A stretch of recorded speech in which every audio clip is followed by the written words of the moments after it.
Shalom Bapak Ibu, Saudara-saudari yang dikasih Tuhan, apa kabar? Jumpa kembali dengan saya Endi Raharja dalam Benih Firman. Hari ini saya akan membawakan firman Tuhan dengan tema Dalam Pemeliharaan Tuhan. Bacaan diambil dari Injil Matius bab 2 ayat 13 sampai 23. Saya akan membacakannya. Penyingkiran ke Mesir.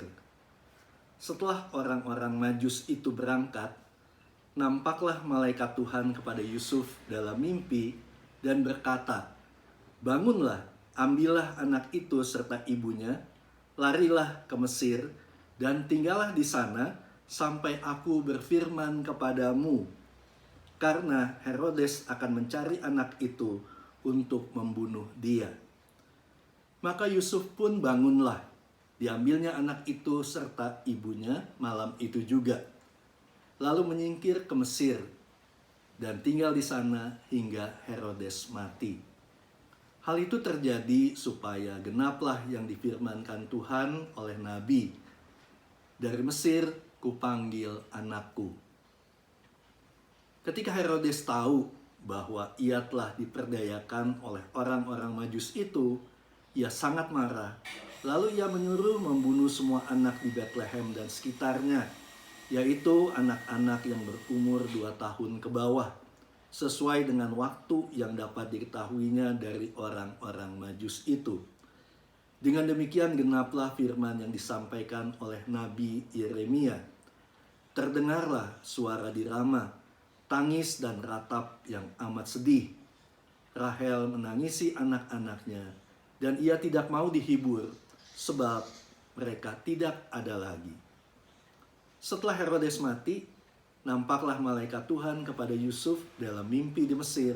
Katanya, "Bangunlah, ambillah anak itu serta ibunya, dan berangkatlah ke tanah Israel, karena mereka yang hendak membunuh anak itu sudah mati."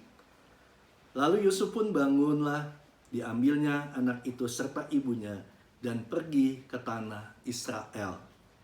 Tetapi setelah didengarnya bahwa Arkelaus menjadi raja di Yudea menggantikan Herodes ayahnya, ia takut ke sana.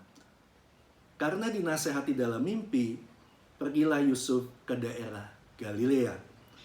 Setibanya di sana, ia pun tinggal di sebuah kota yang bernama Nazaret.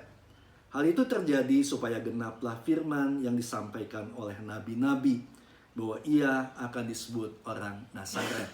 Demikianlah sabda Tuhan, terpujilah Kristus. Bapak, Ibu, Saudara-saudari yang terkasih, tanggal 1 Mei kemarin kita baru saja memperingati Santo Yusuf sebagai bapak para pekerja. Santo Yusuf dikenal sebagai pekerja keras dalam bengkel tukang kayunya. Ia juga dikenal sebagai pria yang taat kepada Tuhan. Apapun yang Tuhan ingin ia lakukan, ia akan segera melakukannya.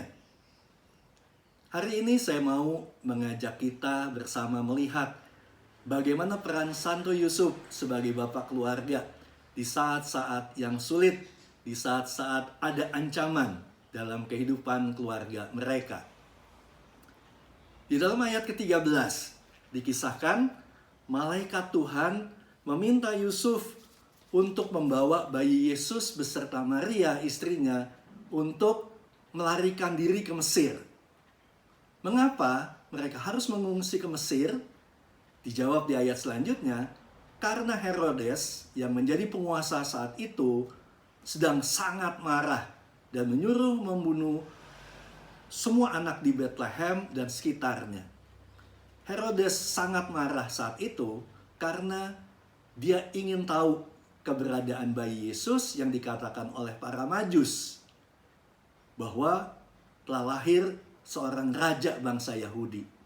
Namun ternyata para Majus itu tidak kembali kepadanya dan tidak memberikan kabar berita tentang keberadaan bayi itu.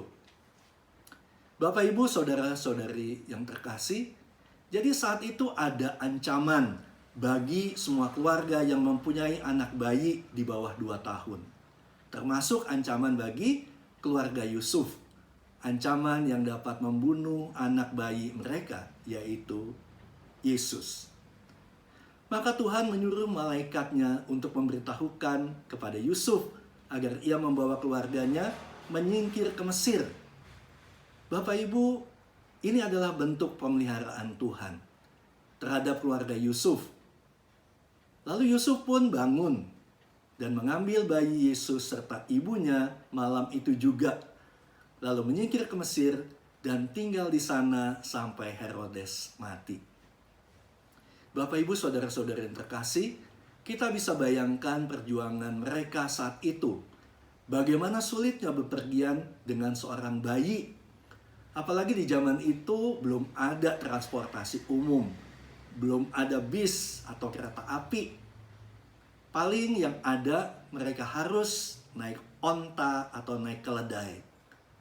Saya bisa membayangkan Ibu Maria saat itu duduk di atas onta sambil menggendong bayi Yesus, sementara Bapak Yusuf berjalan kaki di samping mereka.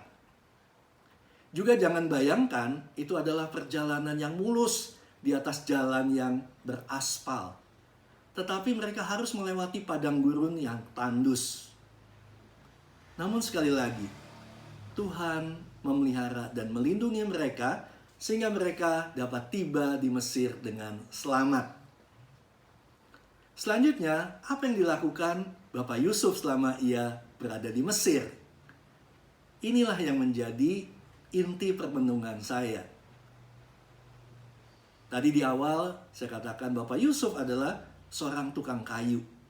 Ia adalah seorang pengusaha mebel kalau zaman sekarang ini. Dan ketika ia harus menyingkir ke Mesir, tidak mungkin ia tetap dapat menjalankan usahanya. Lalu bagaimana ia dapat menghidupi keluarganya? Apakah ia hanya mengandalkan Tuhan untuk mengirimkan makanan setiap hari untuk keluarganya? Seperti Nabi Elia yang mengungsi ke pinggir sungai Kerit dan tiap hari Tuhan mengirimkan roti serta daging melalui seekor burung gagak untuk dia makan. Bapak Ibu saudara-saudara yang terkasih, kitab suci tidak menceritakan apa yang diperbuat oleh Bapak Yusuf di Mesir. Namun saya percaya dia pasti tidak tinggal diam atau hanya menanti pertolongan Tuhan. Bapak Yusuf adalah seorang pekerja yang keras, maka ia pasti tetap bekerja, mencari nafkah untuk keluarganya. Mungkin dengan bekerja serabutan, atau mungkin menjadi kuli panggul di pasar-pasar, atau mungkin dengan membantu pekerjaan orang lain. Yang pasti, dia tidak hanya berdiam diri atau hanya berpangku tangan. Dan saya juga percaya Bapak Yusuf bersama Ibu Maria setiap hari berdoa, meminta petunjuk Tuhan untuk apa yang harus mereka lakukan. Sehingga pada suatu hari, kembali Tuhan memerintahkan malaikatnya untuk memberitahu Yusuf untuk membawa kembali keluarganya ke Israel. Sebab orang yang hendak membunuh bayinya telah mati. Dan ketika mereka kembali, mereka tidak kembali ke kampung halaman mereka di Bethlehem, melainkan mereka menetap di Nazaret. Bapak Ibu, saudara-saudari yang dikasih Tuhan, apa yang dapat kita pelajari dengan peristiwa pengungsian keluarga kudus ini ke Mesir? Yang pertama, kita melihat ada ancaman atas anak bayi mereka. Seperti yang kita alami saat ini, kita juga tengah hidup dalam ancaman, yaitu ancaman virus COVID-19. Bedanya, kalau saat ini kita dan keluarga kita aman kalau kita tetap berada di dalam rumah. Tapi saat itu, Bapak Yusuf dan keluarganya justru tidak aman kalau mereka tetap berada di dalam rumah. Maka mereka harus pergi mengungsi, meninggalkan rumah mereka, menyingkir ke tempat yang aman. Dan mereka taat kepada kehendak Tuhan. Meskipun sulit untuk mereka melakukannya dan tidak tahu bagaimana kehidupan mereka di Mesir. Tetapi karena Tuhan yang memerintahkannya, ia mau taat melakukannya. Bapak Ibu saudara-saudara yang terkasih, apakah kita juga mau taat mengikuti perintah Tuhan, mendengarkan himbauan dari pemerintah untuk tetap tinggal di rumah saja? Kalau kita mau selamat, tentunya kita juga harus taat. Yang kedua, apa yang dialami oleh Bapak Yusuf juga mungkin saudara dan saya atau banyak orang mengalami. Karena menyingkir ke Mesir, Bapak Yusuf kehilangan usahanya, pekerjaannya, mata pencariannya. Saudara mungkin saat ini juga mengalami hal yang sama. Karena situasi saat ini, saudara mungkin terkena PHK, kehilangan mata pencarian. Lalu apakah kita hanya berdiam diri, menanti burung gagak mengirimkan sembako untuk kita? Bapak Ibu saudara-saudara yang terkasih, mari kita belajar dari Bapak Yusuf. Di saat-saat yang sulit, kita tetap harus bekerja. Meskipun bekerja serabutan, kita harus tetap melakukan kegiatan-kegiatan yang positif. Jangan hanya berdiam diri. Saya sangat percaya Allah adalah Allah yang peduli kepada kita. Dia adalah gembala yang senantiasa memelihara hidup kita. Allah mendengar setiap jeritan anak-anaknya yang minta tolong. Namun kita juga harus bergerak. Harus berbuat sesuatu. Tidak mengharapkan berkat itu turun dari langit. Bahkan kalau kita ingat dalam perjanjian lama, ketika Allah menurunkan mana di padang gurun, bangsa Israel pun tetap harus bekerja. Mereka harus mengumpulkan mana itu setiap hari. Bapak Ibu saudara-saudara yang terkasih, di saat-saat kita harus berada di rumah, saya kagum melihat ada banyak bermunculan orang-orang yang memulai bisnis. Ya, mereka pasang iklan, menjual makanan atau barang-barang lainnya. Demikian juga ibu-ibu yang terus bereksperimen, membuat makanan atau cemilan.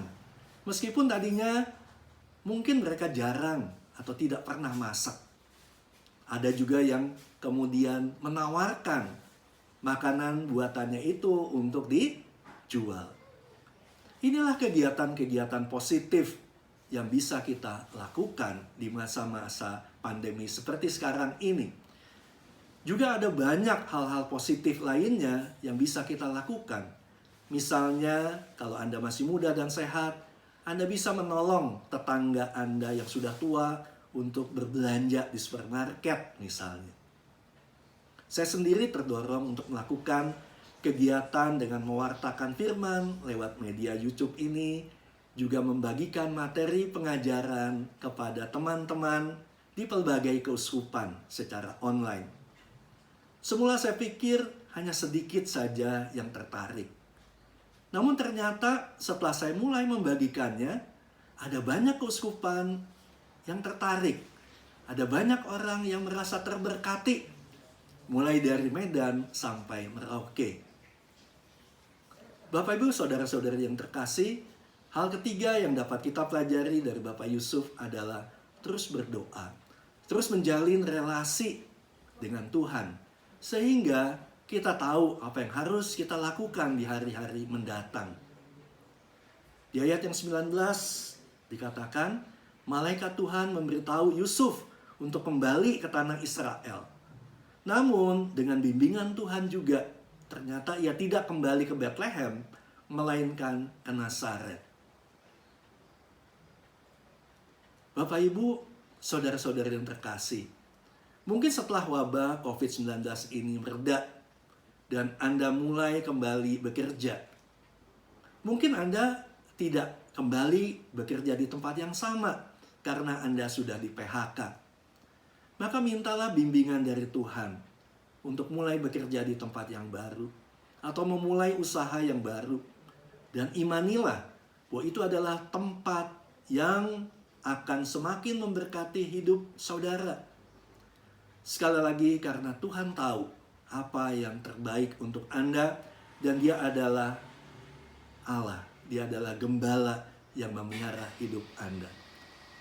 Bapak, Ibu, saudara-saudari terkasih, banyak yang mengatakan bahwa keadaan atau situasi sekarang ini kita harus tetap di rumah, masih akan berlangsung sampai bulan Juni atau Juli. Namun sebagai orang percaya, kita tidak perlu khawatir karena kita tahu bahwa hidup kita ada dalam pemeliharaan Tuhan. Amin. Maka saya akhiri benih firman kali ini dengan sebuah pantun. Taruh kursi di muka pintu, lihat burung bertengger di atas dahan. Meskipun situasi sedang tidak menentu, hidup kita senantiasa dalam pemeliharaan Tuhan. Tuhan berkati. Shalom.